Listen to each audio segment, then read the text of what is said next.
Saat teduh bersama ini, kami semua punya satu kekasih. Yesus, mempelai pria gereja perjanjian baru. Engkaulah suami sorgawi umat-Mu. Kami bersyukur kami punya Engkau sebagai Allah kami. Engkau begitu baik, kasih-Mu begitu mesra, kasih-Mu begitu setia. Ajari kami untuk meresapi menghayati kasih-Mu dan kami gak mau takut lagi. Kami gak mau worry karena kami tahu Engkau pasti melindungi kami dan memelihara. Allah kami bertanggung jawab atas hidup anak-anaknya.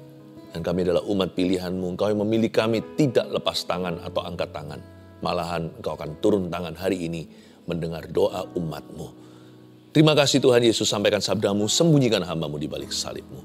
Demi nama Yesus, haleluya, amin. Puji Tuhan. Kita belajar firman ya. Langsung buka bersama dengan saya di kitab Kidung Agung pasal 3. Saya kasih judul, Kristus mempelai pria kita. Apa artinya bagi hidup kita? Setiap kali kita samar-samar dapat penghayatan renungan firman tentang kabar mempelai itu, kita tahu dari kitab Wahyu, Yesus itu mempelai pria. Lalu gereja atau umat Allah, yaitu Anda dan saya, kita ini mempelai wanitanya. Ini bukan bicara soal pernikahan seperti di bumi, laki-laki dan perempuan, enggak ya. Ini bukan soal gendernya, ini bicara tentang peran. Bahwa Yesus itulah kepala gereja. Yesus itu juga kepala di setiap rumah tangga yang takut akan Allah. Yesus itu suami sorgawi, maksudnya dia itu yang bertanggung jawab atas kita. Oh luar biasa ya, betapa bahagianya kita ini. Kalau Yesus sebagai penanggung jawab hidup kita, betapa hebatnya, luar biasa. Coba bayangkan. If God is ultimately responsible for your life, kalau Tuhanlah yang menjadi penanggung jawab, Tuhan yang tanggung Anda, masa sih kita akan kekurangan? Saya bukan bicara soal materi, saya bicara tentang rencananya yang ajaib. Tuhan itu loh gak pernah lepas tangan. Sekalipun kadang terkesan dia diam aja, kok belum menjawab doa. Itu hanyalah ujian iman sementara. Tetaplah percaya, Kristus mempelai pria kita. Mari kita sekarang pahami apa artinya bagi kehidupan kita yang sementara di bumi ini. Mari kita baca dulu ayatnya, yaitu Kidung Agung pasal 3 ayat 6 sampai ayat 11. Saya bacakan iring-iringan mempelai ini. Apakah itu yang membubung dari padang gurun, seperti gumpalan-gumpalan asap tersaput dengan harum mur dan kemenyan, dan bau segala macam serbuk wangi dari pedagang. Lihat, itulah Joli Salomo, dikelilingi oleh 60 pahlawan. Dari antara pahlawan-pahlawan Israel, semua membawa pedang, terlatih dalam perang, masing-masing dengan pedang pada pinggang, karena kedahsyatan malam.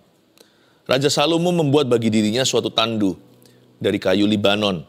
Tiang-tiangnya dibuatnya dari perak, sandarannya dari emas. Tempat duduknya berwarna ungu, bagian dalamnya dihiasi dengan kayu arang. Hai putri-putri Yerusalem, putri-putri Sion, keluarlah dan tengoklah Raja Salomo dengan mahkota yang dikenakan kepadanya oleh ibunya. Pada hari pernikahannya, pada hari kesukaan hatinya. Kidung Agung adalah satu buku yang seringkali dihindari oleh umat Kristiani. Mengapa? Karena isinya terlalu eksplisit. Padahal sebenarnya ini bukan bicara tentang hubungan fisik. Segala sesuatu di firman itu tentang Yesus dan tentang umat Allah. Jadi ini bicara tentang hubungan yang sangat spiritual antara Tuhan dengan gerejanya. Gereja itu bukan gedungnya atau fasilitasnya. Gereja itu terutama adalah people-nya, orangnya, yaitu Anda dan saya. Waktu kita baca Kidung Agung, kita harus mengerti ini giliran siapa yang berbicara. Seluruh kitab Kidung Agung itu kadang itu adalah suara mempelai wanita. Yang sebenarnya zaman itu dituliskan untuk gadis Sunem itu, yaitu istri sah Raja Salomo. Ketika Salomo masih hidup dalam takut akan Allah. Dan Salomo di sini melambangkan suami sorgawi kita, Yesus Kristus. Sedangkan gadis Sunem tersebut melambangkan gereja, yaitu Anda dan saya. Kadang-kadang yang wanita yang bicara. Kadang-kadang ayat tertentu yang pria. Nah sekarang kita lihat yang wanita ngomong begini. Lambang gereja Tuhan. Apakah itu yang membubung dari padang gurun? Seperti gumpalan-gumpalan asap. Tersaput dengan harum mur dan kemenyan dan bau segala macam serbuk wangi dari pedagang. Siapa lagi yang paling harum kalau bukan Yesus ya kan? Apakah itu? What is that? Atau lebih tepatnya, who is that? Bukan apa, tapi siapa? Siapa itu ya yang membubung dari padang gurun? Seperti gumpalan-gumpalan asap. Bagi dunia, Yesus memang gak kelihatan. Tapi bagi kita yang percaya tanpa melihatnya, Yesus nyata. Kita itu bisa percaya Tuhan itu karena Bapa memilih kita. Karena Tuhan memberi kita iman. Buktinya orang dunia juga susah banget mau percaya adanya Tuhan. Atau kalau mereka percaya adanya Tuhan, mereka juga gak percaya Tuhan Yesus.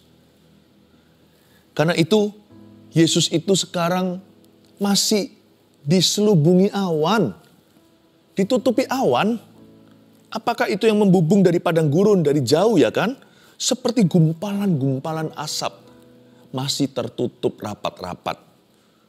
Masih diselubungi oleh awan yang kelam.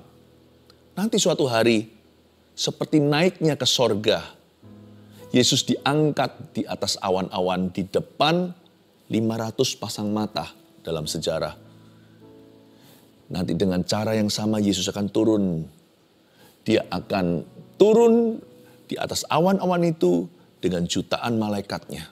Sangkakala dibunyikan di akhir zaman. Ini semua nubuatan firman. Tapi sementara sekarang Yesus masih terselubung awan. Ayat 6 ini bicara tentang the second coming of Christ atau kedatangan Tuhan yang kedua kali. Hubungan kita dengan Tuhan itu belum finalisasi sekarang ini, masih mungkin baru semifinalnya. Ayo kita harus terus berpegang teguh. Kita jangan lengah, jangan dicuri itu mahkota. Memang sekarang dia masih terselubung awan, tapi suatu hari dia akan dinyatakan pada dunia terang-terangan. Ketika dia turun di hadapan semua pasang mata yang masih hidup saat itu, entah kapan. Yesus itu gak akan selama-lamanya disembunyikan. Sekarang ini berita Injil diberitakan. Barang siapa percaya dengan iman diselamatkan. Tapi nanti datang waktunya masa anugerah sudah selesai. Dan waktu itulah Yesus akan dinyatakan terang-terangan pada dunia. Saat itulah penghakiman. Cepat lambat, mempelai pria kita itu akan kelihatan. Sekarang banyak orang menganggap gereja itu nyembah apa. Yang gak percaya bilang kita gila. Bahkan kalau kita sungguh-sungguh dibilang fanatik. Kita percaya Yesus dibilang dongeng atau halusinasi. Sekarang bolehlah orang gak percaya, jangan benci mereka. Malah kita harus ibadah dan doakan agar mereka bisa dicelikkan mata rohaninya. Supaya mereka diinsafkan. Janganlah kita merasa lebih rohani. Kita ini justru beruntung hari ini bisa percaya Yesus. Orang lain mau percaya atas dasar kekuatannya sendiri, pakai hikmatnya, nggak bisa-bisa kok. Kita itu cuma-cuma dicelikkan mata. Kita harus doakan siapa anggota keluarga kita yang belum percaya Yesus. Atau bahkan mereka yang membenci salib di luar sana. Kita harus doakan. Bahkan Tuhan suruh kita doakan musuh-musuh kita, berkati. Tuhan ampuni mereka. Tuhan beri mereka kesempatan untuk bertobat. Sekalipun sama-sama aku dan mereka gak melihat, tapi aku sudah percaya kepadamu. Mereka belum ya Tuhan. Sekalipun kau masih diselubungi awan, tapi Roh Kudus-Mu sudah nyatakan kepada aku bahwa Yesus adalah Tuhan. Bukankah Roh Kuduslah yang menginsafkan dunia akan kebenaran? Bukan hanya akan dosa kita dan penghakiman. Aku itu beruntung bisa mengalami karya Roh Kudus. Mereka belum merasakannya. Tuhan, aku berdoa before the second coming, sebelum nanti Tuhan keluar di atas awan, sangkakala berbunyi dan terlambat sudah. I pray, aku berdoa supaya kekasih-kekasihku, orang-orang yang kukasih dan yang kukenal dalam hidup ini, mereka sudah menyerahkan hidupnya kepada Tuhan. Tahu gak, hubungan kita dengan Tuhan itu belum final sekarang ini. Karena itu harus pegang teguh. Ujung keintiman dengan Tuhan Yesus itu adalah kedatangannya kedua kali. Atau minimal, yaitu saat kita mati. Kalau kita masih hidup saat kedatangannya, ya kita akan bertemu di awan-awan. Tapi kalau kita meninggal dunia sebelum kedatangannya, ya sudah, kita ketemu Tuhan setelah menutup mata. Ujung daripada keintiman dengan Tuhan hari ini, waktu kita menyembahlah, renungkan firman-lah, melayani, hidup kudus, buah-buah roh dalam hidup ini, dalam pekerjaan sehari-hari, di marketplace, di kantor kita memuliakan Yesus. Tujuan akhirnya apa? Kedatangan Tuhan. Kita itu mau ketemu sama Tuhan nanti. Sekalipun kita sudah percaya Tuhan, tapi kan kita belum melihatnya. Paulus mengatakan gini dalam suratnya, kita itu seperti orang yang melihat Yesus, wajah Tuhan itu di cermin yang samar-samar. Tak seorang pun di antara kita termasuk saya yang melihat Tuhan muka dengan muka. Kita masih belajar mendengar suara Allah, belajar percaya, tapi kita sudah percaya. Jadi hubungan kita itu belum final. Karena itu jangan sampai kehabisan gas. Ayo tekun ikut Yesus, iringi Tuhan. Ujung dari semua yang kita lakukan dalam nama Tuhan ini adalah mau ketemu Tuhan. Kita itu loh, Anda dan saya mau ketemu Tuhan. Entah dalam kehidupan, kalau dia datang besok hari atau lusa, kita kan nggak tahu kapan. Jangan coba tebak waktu dan saatnya. Nanti jadi sesat. Karena Yesus sudah peringatkan, tak seorang pun tahu tanggalnya, waktunya, bulannya, tahunnya, semuanya. Kita hanya bisa berjaga-jaga dan waspada. Entah kita ketemu sama Tuhan nanti itu dalam kehidupan atau lewat kematian, kita mati dulu. Mati adalah keuntungan, karena hidup adalah Kristus. Tapi kalau hidup bukan Kristus, mati bukan keuntungan, malah kengerian dan kerugian. Ujung dari semua iman kita ini mau ketemu Tuhan di awan-awan, supaya Tuhan tidak lagi dibubung dalam gumpalan asap, tapi kita bisa mencium harum mur dan kemenyannya, bau segala macam serbuk wangi dari pedagang. Ayat 7, lihat itulah Joli Salomo, ya kan, dinyatakan, dikelilingi oleh 60 pahlawan dari antara pahlawan-pahlawan Israel. The groom has finally arrived. Ini ceritanya beneran, waktu itu arak-arakan Salomo untuk meminang Shulamite woman atau gadis Sunem ini. Waktu itu Salomo kelihatan dari jauh, waktu dia lihat, wow itu Salomo, itu Joli Salomo. Dikelilingi oleh 60 pahlawan tentara khususnya Israel. The groom has finally arrived, atau mempelai pria akhirnya tiba. The groom is finally revealed. Akhirnya semua orang tahu suaminya gadis Sunem itu siapa. Oh itu ya kekasihmu. Semua putri-putri Sion di sekelilingnya berkata, wow cakep ya. Nanti waktu Tuhan datang kembali, kita turut dimuliakan. Oh ini. Ternyata inilah yang kau percayai selama ini ya. Sampai tabah-tabah, mengalami masalah juga tidak pernah menyerah. Orang lain berdosa, sana gak mau kompromi. Ini ya ternyata waktu mereka melihat Yesus di awan-awan. Semua orang pada akhirnya akan mengerti mengapa kita hari ini pegang iman. Ternyata, lihat, itulah Joli Salomo dengan 60 bodyguard. Wow! Jikalau bukan dalam kehidupan ini kita tidak berkesempatan begitu, kita mati dulu. Semua orang waktu mati juga akhirnya, semua orang yang meninggal dunia akhirnya akan mengerti. Setiap jiwa yang memejamkan mata, baik yang percaya atau tidak, akan dapat waktu di mana semua orang akhirnya memahami kenapa Anda tekun beriman pada Tuhan. Oh ternyata, hanya sebagian yang berkata, oh ternyata itu ikut bahagia karena turut diterima ke dalam sorganya yang baka. Karena hatinya sudah milik Yesus dan namanya sudah tertulis dalam kitab Anak Domba Allah.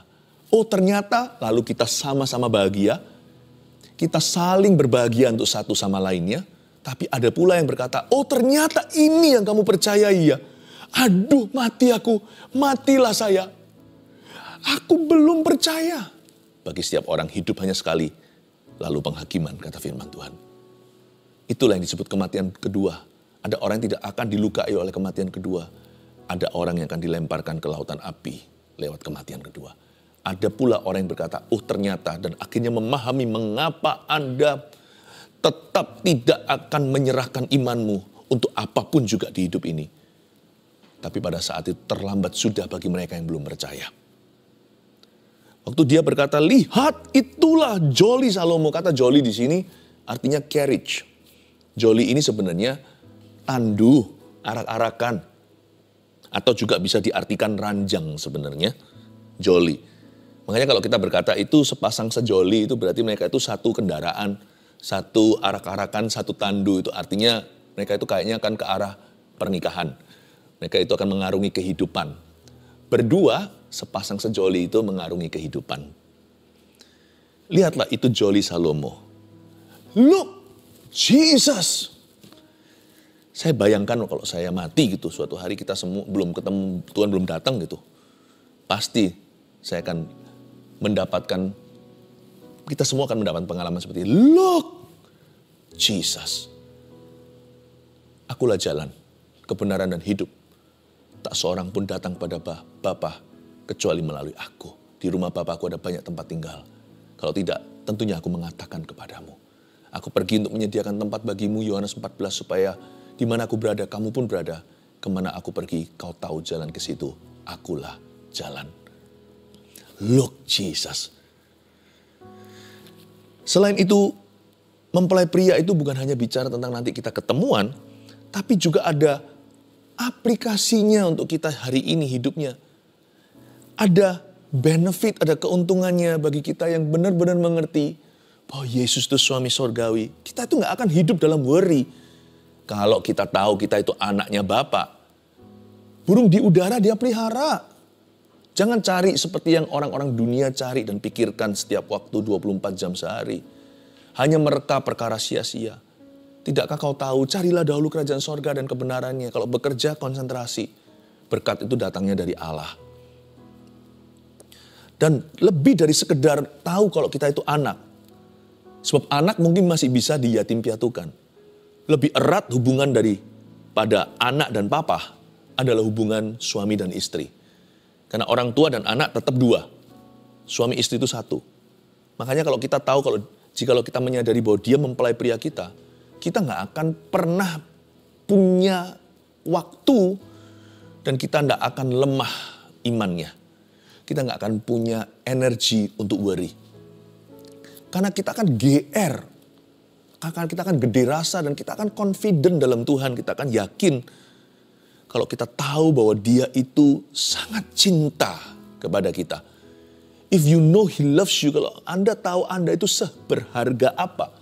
Kalau kita tahu status kita itu sebagai istri, masa istri kita itu takut sama pembantu kita, takut sama pegawai. Kalau suami kita setia, nggak mungkin lah. Nyonya pasti disegani di seluruh rumah tangga. Apalagi kalau istrinya itu dicintai, istrinya itu disanjung oleh sang suami. Seluruh perusahaan mana ada yang berani. Mereka takutnya sama bos. Tapi kalau sama istri bos, mereka juga akan berkata, Nyonya, ya kan? Kalau kita tahu diri, kenapa istrinya harus berjalan seputar sekeliling rumah, ketakutan, lalu minder di perusahaan. Kalau dia tahu dia itu siapa, dia akan berani, bukan semena-mena.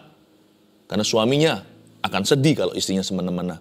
Kalau istrinya semena-mena, kan istrinya tidak memuliakan suaminya.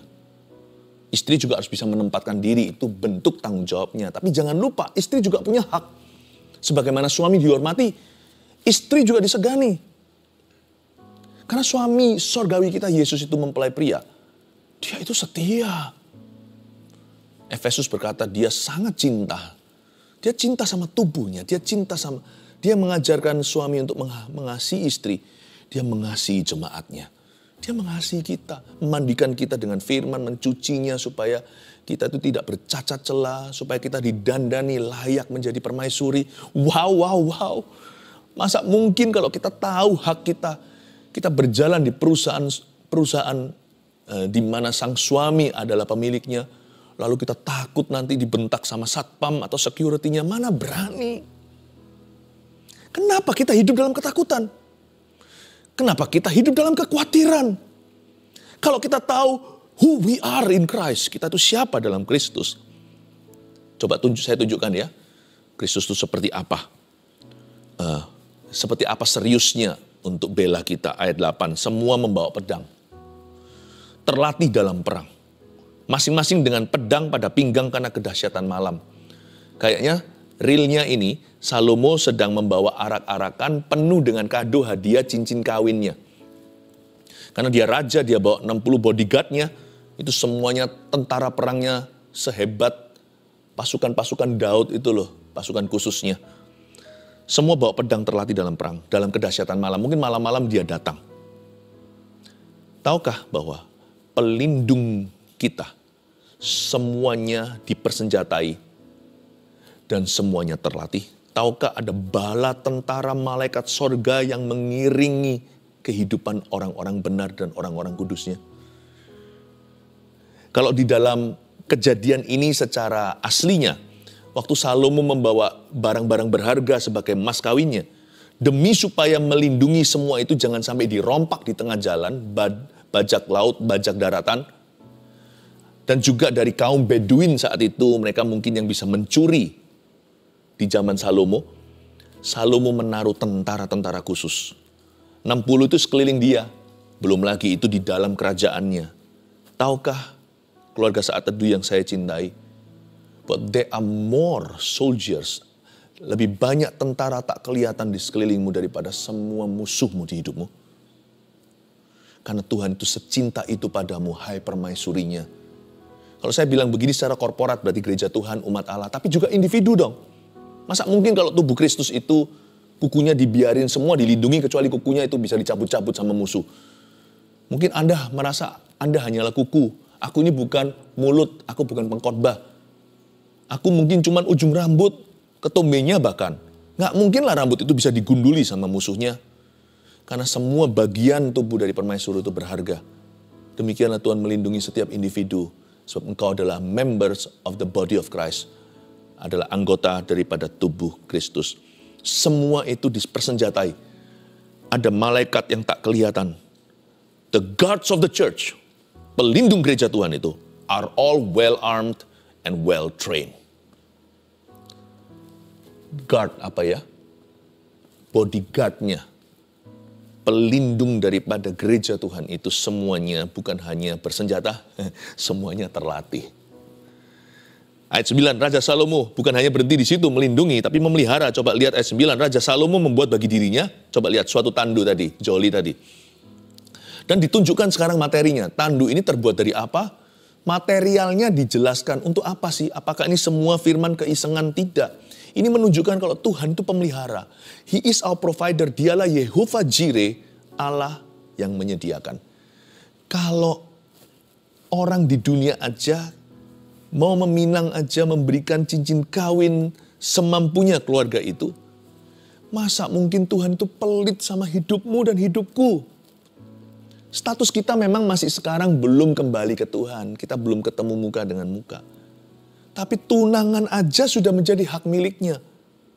Gak mungkin Tuhan itu akan meminangmu tangan kosong dan hampaan. Karena itu orang Kristen gak usah motivasian. Udah menjadi sifatnya Tuhan untuk memberi. Udah menjadi sifatnya Tuhan untuk berbagi. Sudah menjadi sifatnya Tuhan untuk memelihara. Dia itu the great protector. Udah gak usah disuruh. Jikalau pesawat itu ada kecelakaan, ada orang tertentu tuh berjiwa besar. Pasti ngalah itu pelampungnya. Pasti dia yang gendong nenek-nenek tua. Anak-anak kecil pasti dia yang tolong jikalau tenggelam di dalam air. Misalkan kalau pesawat itu jatuhnya di lautan, lalu ada juga yang masih selamat. Orang itu yang heroik, pasti akan heroik saat emergency, saat darurat. Tuhan tuh gak usah secara darurat aja kelihatan waktu di kayu salib. Coba lihat, Tuhan berkata apa sama Yohanes, murid yang dikasihinya. Itu mamamu. Dia menunjuk ke Ibu Maria supaya jangan sampai hari ini gak ada yang take care dia karena sudah tua. Yesus kan mati. Dia berkata sama ibu itu anakmu. Darurat aja bisa segitu heroik. Apalagi dia sekarang bertahta.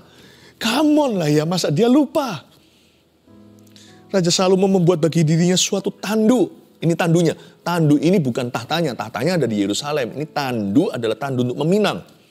Jangan bilang tahta di sorga deh. Itu sudah gak terhingga nilainya, materinya.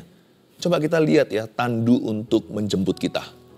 Sebelum kita mati tuh loh, hari per hari gimana dia pelihara. Coba lihat tuh, suatu apa aja. Yang membuat bagi dirinya suatu tandu ayat 9 dari kayu Libanon. Hah? Kayu Libanon itu kayu aras yang paling mahal. Nggak karatan, nggak rayapan. Itu bisa tahan sampai mungkin bisa ratusan tahun jikalau bukan ribu.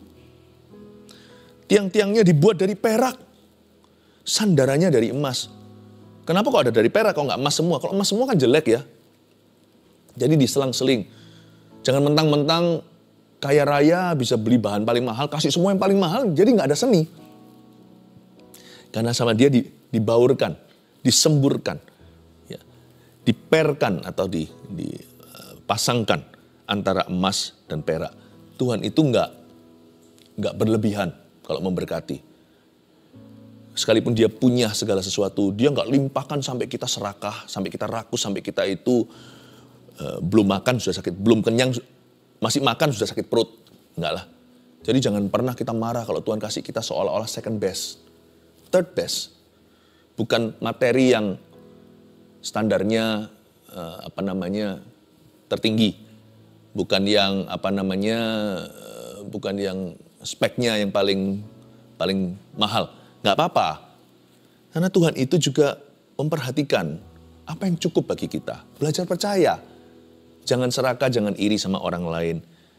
Tiang-tiangnya dibuat dari perak, tapi sandarannya dari emas. Tuhan tahu mana berkat yang perlu lebih banyak, mana yang perlu lebih sedikit.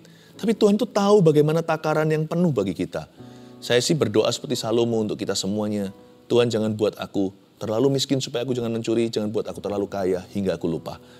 Setiap orang itu punya kemampuan sendirilah, stamina. Tempat duduknya berwarna ungu, bagian dalamnya dihiasi dengan kayu arang. Kagum saya, luar biasa Tuhan. Hai putri-putri Yerusalem, putri-putri Sion, keluarlah dan tengoklah Raja Salomo dengan mahkota yang dikenakan kepadanya oleh ibunya. Pada hari pernikahannya, pada hari kesukaan hatinya, ini bicara tentang weddingnya Salomo. Nanti kalau Anda lihat pasal 4, dia sudah menikah. Nah sekarang saya kasih 3 poin sederhana. Kristus mempelai pria kita, apa artinya bagi hidup kita? Supaya Anda tahu status diri sendiri, supaya nggak lagi berjalan menunduk penuh dengan worry atau rasa kekhawatiran, kecemasan, overthinking. 1, kita harus menjaga nama baiknya. Ini implikasinya bagi kita menjadi mempelai wanita, menjadi mempelai perempuan Tuhan di dunia. Karena Tuhan itu kan masih terselubung di dalam awan-awan. Dia masih dibubung dengan gumpalan-gumpalan asap. Berarti orang nggak bisa kenal Tuhan kita. Kalau mau tahu Kristus seperti apa, mereka harus lihat kita. Anda mau tahu suaminya kan nggak kelihatan sekarang. Mana suaminya? Di situ ada nyonya. Anda bicara sama istrinya, Anda bisa mereka kira-kira suaminya kayak apa. Ini suaminya berpendidikan tinggi nih. Atau, ini suaminya berwibawa. Lihat istrinya. Nah, indahnya adalah kita itu berada di posisi strategis sebagai anak-anak Tuhan. Sebagai gereja, sebagai umat Allah. Kita itu berada di posisi yang sah untuk memuliakan namanya. Celakanya kalau kita salah, kalau kita ngawur, kalau kita jahat, kalau kita busuk pula nama Tuhan padahal bukan Tuhan yang berbuat. Karena hubungan kita dengan Tuhan itu masih LDR, long distance relationship. Ini mungkin juga sebagai satu pesan kalau memang ada yang LDR setia ya. Kalau memang ada yang long distance relationship atau hubungan jarak jauh, beda negara atau beda kota, beda pulau, yang setia, oke? Kalau bisa setia sama Tuhan sebagai orang Kristen, anak Tuhan di dunia ini sementara hidup di bumi, apa susahnya kalau kita hanyalah long distance secara pulau dan kota, bahkan negara. Setia itu menjadi DNA kita. Tapi ingat ya, hubungan kita sama Tuhan itu masih tergolong hubungan jarak jauh. Meskipun Tuhan itu intim dekat, rohnya sudah didepositokan, seluruh Roh Kudus, Allah, Roh Kudus itu sudah ada di dalam diri kita. Tuhan gak pernah kasihnya instalasi, Tuhan curahkan roh di dalam hati orang yang percaya. Kasih Yesus dicurahkan dalam hati kita melalui Roh Kudus. Tapi kita harus mengerti bahwa peran kita di sini, kita harus jaga nama baiknya. Karena orang gak bisa lihat Tuhan, mereka hanya bisa lihat orang percaya. Jadi sebagai wife atau istri kita punya role, punya peran, punya duty, punya responsibility, kita punya tanggung jawab di hadapan Tuhan dan di hadapan dunia. Sempurna nggak ada. Tapi asal kita berusaha, kalau kita salah, kita ngomong sorry pun biasanya orang akan toleran. Yang paling dibenci itu adalah kemunafikan. Asal kita hidup dalam ketulusan, orang tahu kita belajar. Malah justru beberapa orang yang percaya Yesus melihat Anda begitu real, begitu nyata, begitu mendarat. Orang berkata, aku kok kagum sama orang ini, aku mau kenal Tuhannya. Padahal mungkin Anda baru berbuat sesuatu yang kurang atau salah, tapi Anda mengakuinya. justru mengundang kekaguman. Siapa bilang orang sempurna yang jadi saksi Kristus yang baik? Orang tulus. Orang munafik itu adalah saksi yang paling menyandung. Sehingga Tuhan disalahpahami oleh semua. Nomor 2, Kristus adalah pelindung dan pemelihara kita. Dari situ kita tahu kan tandunya terbuat dari apa? Kayu aras lah, emas peraknya lah, dari warna ungu, kayu arang. Anda tahu bahwa Tuhan itu serius menghiasi hidupmu. Dia the great protector, dia yang melindungimu, dia yang memeliharamu. Ketiga ini adalah pesan, ini adalah aplikasinya, apa artinya pewahyuan ini bagi hidup kita. Kita harus loyal sampai hari kedatangannya. Minimal kalau bukan kedatangan Tuhan di awan-awan, kalau nggak sempat maka kita harus setia sampai mati. Dan di sorga itu ternyata seperti ayat 11 terakhir yang kita baca pada hari pernikahannya, pada hari kesukaan hatinya. Sorga itu di kitab Wahyu digambarkan sebagai pernikahan anak domba Allah. Ketika weddingnya jadi sah, ketika kita bertemu muka dengan muka. Wow, bayangin jutaan orang kudus, entah miliaran, entah berapa, hanya Tuhan yang tahu. Kita dalam lautan manusia itu dengan daun palem dan baju yang dibasuh oleh darah, berjubah putih mulia. Kita semua akan berkata, Hosana, disitulah wedding of the Lamb, pernikahan anak domba Allah. Dan di sorga juga ada mahkota yang tidak akan binasa. Hiduplah setiap hari untuk saat wisuda. 1, 2, 3, Kristus mempelai pria kita. Apa artinya bagi hidup kita? 1, kita harus menjaga nama baiknya. Katakan amin. 2, Kristus adalah pelindung dan pemelihara kita. Katakan amin lagi. Amin. 3, kita harus loyal sampai hari kedatangannya. Haleluya. Tahukah arti kata Hosana itu save us Lord. Selamatkan kami ya Tuhan. Saya rasa tepat sekali. Saya ingin mengajak berdoa. 1, orang-orang yang belum pernah sungguh-sungguh menerima Yesus. Selama ini hanya asal-asalan ikut-ikutan, nggak termasuk. Apalagi Anda yang jelas-jelas belum pernah terima Tuhan. Saya mau ajak Anda berdoa. Yang kedua nanti saya mau doakan orang-orang yang ingin memberitakan Injil kepada seorang yang dia kenal, khususnya keluarganya yang belum menyerahkan hidupnya kepada Tuhan. Jangan tunda-tunda karena kita nggak tahu kapan Tuhan datang. Kalau Anda ingin memberitakan Injil, ingin menginjili seseorang yang Tuhan taruh di benak hatimu, itu mulia. Tuhan beserta. Saya mau sepakat dengan Anda, saya mau doakan dan dukung Anda dengan iman. Pertama-tama kita doakan dulu, jikalau Anda hari ini perlu terima Tuhan. Kalau Anda belum pernah menerima Tuhan, selama ini hanya Kristen KTP-an, atau Anda bahkan bukan Kristen sama sekali, bukan latar belakang Kristiani, Anda nggak ngerti siapa itu Tuhan. Saya bukan bicara tentang religion atau agama. Saya bicara tentang hubungan yang hidup dengan Allah yang hidup pula. Dan hubungan itu hanya bisa dibuka lewat satu tabir, yaitu tubuh Yesus yang disalibkan di Kalvari. Saya ajak Anda untuk meletakkan tangan di dada kalau Anda mau menerima Yesus. Ikuti saya berdoa begini, katakan, Tuhan Yesus, masuklah dalam hatiku sekarang. Aku mau percaya. Mulai hari ini, aku yakin Engkau mati bagi dosaku. Di kayu salib itu, Kau mati bagi aku. Kau bangkit pada hari ketiga. Kuburmu kosong. Yesus hidup selama-lamanya. Masuklah dalam hatiku. Jadikan aku anakmu. Dalam nama Yesus. Amin. Puji Tuhan. Kalau Anda barusan menerima Tuhan, dan Anda ingin dibaptis karena langkah berikutnya setelah terima Yesus adalah dibaptis. Tahukah Anda? Waktu Kisah Para Rasul, di sana murid-murid Yesus menuntun 3.000. Mereka berkata, apa yang harus kami lakukan? Berilah dirimu dibaptis. Itulah langkah pertama keselamatan. Yesus berkata, pergi beritakanlah. Barang siapa percaya dan dibaptis, dia diselamatkan. Anda selamat hari ini karena Anda terima Tuhan. Tapi kalau Anda sungguh-sungguh, Anda pasti akan melangkah dengan iman. Kalau Anda barusan terima Yesus dan Anda mau dibaptis, Anda tulis aja di komentar yang ada. Tulis aja, hashtag gitu aja, atau pagar baptis gitu aja. Nanti seseorang dari kami akan menghubungi. Dan kami akan menuntun Anda. Dan kalau Anda belum bergabung dengan CG juga, Anda belum punya komunitas yang sehat, komunitas iman, untuk membantu Anda bertumbuh. Oh, dengan senang hati, kita kan sudah keluarga. Dear keluarga saat teduh. Tulis aja pagar baptis ya. Ayo sekarang kita berdoa untuk orang-orang yang mau nginjilin. Orang-orang yang mau memberitakan Injil. Injil itu jangan dengan cara kita jelek-jelekkan kepercayaan orang. Jangan ya. Injil itu jangan dengan tuduh-tuduh. Injil itu bisa secara positif dan penuh kasih. Kita sampaikan aja kebenaran apa yang Yesus lakukan di kayu salib. Lalu kesaksian hidupmu. Aku dulu, gak usah panjang-panjang kesaksian kita itu. Seperti kalau saya bacakan kesaksian di saat teduh kan, pendek-pendek aja. Tapi itu mempan. Malah kepanjangan nanti fokusnya ke kita, bukan ke Kristus. Cukup beritahu aja apa yang Yesus lakukan bagimu. Gak perlu sensasional. Percayalah, orang gak cari sensasi. Roh Kudus akan berbicara sendiri. Tuhan bisa pakai kesaksian paling sederhana. Misalnya saya dulu begini, sekarang saya punya sejahtera sejak kenal Yesus. Keluarga saya pun ada damai. Tahu nggak, itu akan berbicara kepada seseorang. Saya mau doakan untuk Anda kalau Anda mau nginjilin seseorang ya.